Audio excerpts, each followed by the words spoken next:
Shalom Bapak Ibu Saudara sekalian, salam damai sejahtera di dalam Tuhan Yesus Kristus. Mari kita merenungkan firman Tuhan yang terambil dalam 1 Timotius 5 ayat yang ke-8.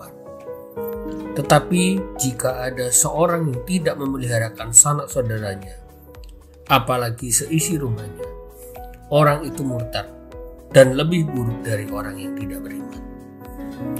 Dari ayat ini kita diperingatkan untuk peduli kepada seisi rumah kita.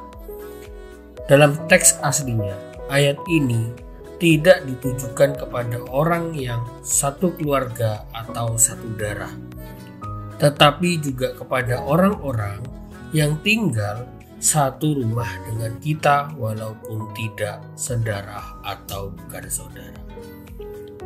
Ayat ini memperingatkan dengan keras bahwa kebutuhan seisi rumah kita adalah kewajiban yang harus dilaksanakan. Secara keseluruhan atau secara konteks, 1 Timotius 5 tidak hanya berbicara mengenai kebutuhan jasmani, tetapi juga secara jiwa atau psikis dan juga kebutuhan rohani. Jadi, tidak hanya kebutuhan jasmani yang harus kita pedulikan, tetapi juga kebutuhan rohani dan psikis. Kita harus membahagiakan keluarga kita.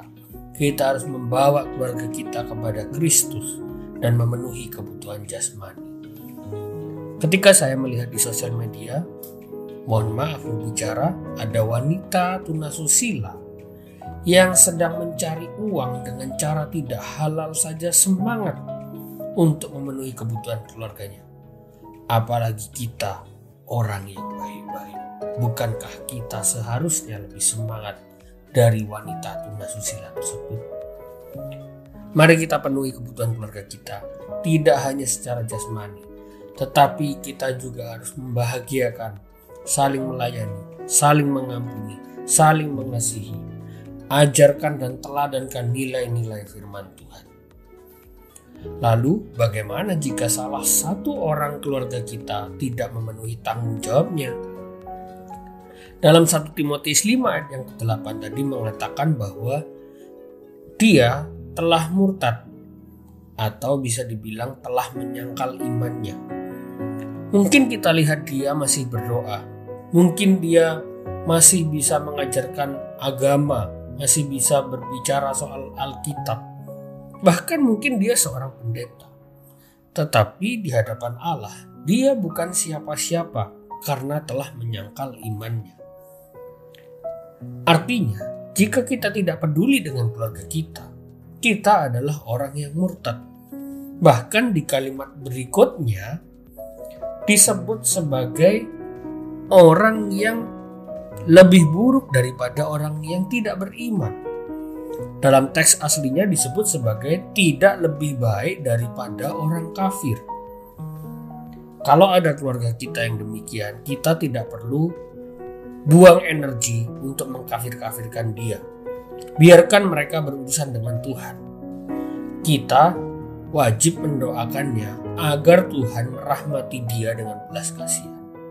Yang penting, bagaimana kita memenuhi tanggung jawab kita. Tidak mudah memang. Tetapi ayo semangat. Jangan mau dikuasai oleh ajaran-ajaran, kata-kata, atau nasihat-nasihat dari saudara mungkin, dari teman mungkin, yang membuat kita melakukan hal yang sama dengan keluarga yang tidak peduli dengan kita. Jangan kita membalas kejahatan dengan kejahatan.